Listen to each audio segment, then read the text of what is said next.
Magandang gabi, andito pa rin po tayo sa Epifanio de los Santos Avenue o EDSA dito sa Ortigas. At kung makikita nyo sa aking likuran, patuloy pa rin po ang isinasagawang rally laban sa gobyerno dito sa EDSA Shrine. At kung mapapansin po natin kanina, karamihan ng ating mga nakasalamuha dyan sa baba ay pawang mga kabataan.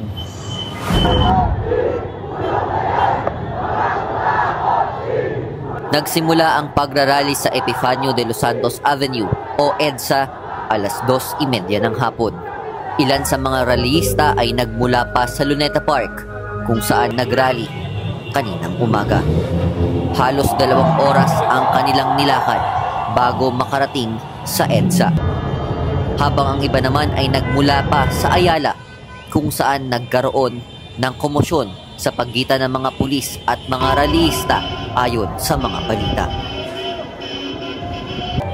Aabot sa 50,000 na mga pulis ang na-deploy upang siguruhin na magiging payapa at walang kaguluhan sa mga pagdarausan ng rally ngayong linggo.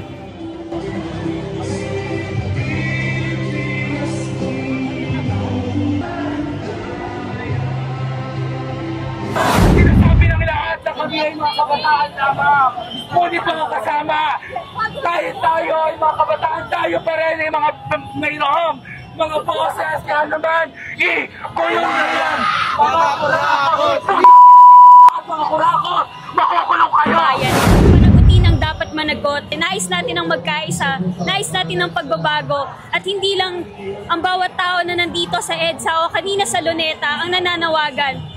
Ang mga bawat busina naririnig natin ay isang simbolo na ang bawat Pilipino ay nagkakaisa sa isang adhikain. Kuya, bakit po kayo nandito at ano po ang mga pinaglalaban nyo ngayong gabing ito? Nandito po ako ngayon para ipaglaban ang karapatan ng bawat mamayan sa kanilang mga tax. Dahil kung wala ang tax, walang sahod ang mga government officials. At kung walang sahod ang government officials, wala silang mananakaw. So, sana mapakinggan po ng ating pamahalaan, hindi lang po ng pamahalaan, kundi na... Anong pinaglalaban ko ngayong gabi? Yung mga nasa taas. Tangina nyo, tumayo naman kayo. Yung mga bayang Pilipino, nahirapan na. Kasi baba nyo yung presyo ng Red Doors. From 135, gawin yung 110. Ma'am, bakit po kayo nandito at ano po ang hinain nyo ngayon sa gobyerno? I'm an individual taxpayer. Gusto ko yung taxes na binabayad ko na pupunta sa tama para sa taong bayan. Hindi sa mga corrupt na mga government officials, mga district engineers, senators and congressmen. Kailangan silang managot, magbayad at makulong. Nila. So, maririnig mo, binunsa lang ng mga congressman saka mga contractor yung pera na dapat napunta sa flood control. Nakakagigil yun kasi lagi kami nagtatrabaho. Ang hirap magtrabaho. Pagkatapos uuwi kang pagod at lulusong ka sa baha. So, nakakapagod yun. Saka alam ko, mas maraming Pilipino ang nahihirapan at nagagalit din kami para sa kanila. At ninanakaw ang kinabukasan ng kabataan Pilipino kapag dinanakawan. Sa mga mag-aaral mula sa pamantasang normal ng Pilipinas at mga faculty ng PNU para ipaglaban ang lantarang korupsyon, no, pagnanakaw sa kaban ng bayan, hanggang tumuligsa, lumaban, no, sa mga ganid, no, sa mga ganid at mapang-abusong pamumuno o mga politiko.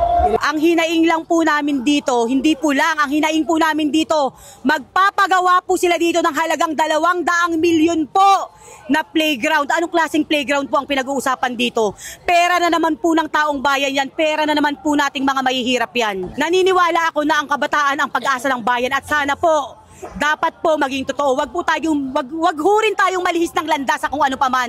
Kung ano lang yung dapat at pinaglalaban, yun po ang gawin natin para po sa kinabukasan. Pati rin yung kabataan na balang araw, magkakapamilya din po kayo. Dapat po tuloy-tuloy po yan. Maaaring ngayon, pumanaw po tayo pero ang mga anak po natin ay mananatili pa po rito. Kaya dapat po may magandang buhay po sila.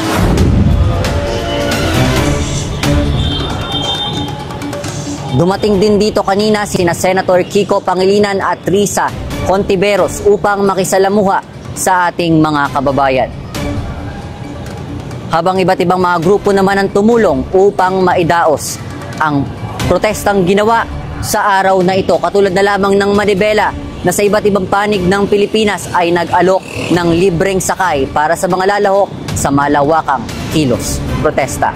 Ako po si MJ Bautista, maraming salamat at magandang gabi.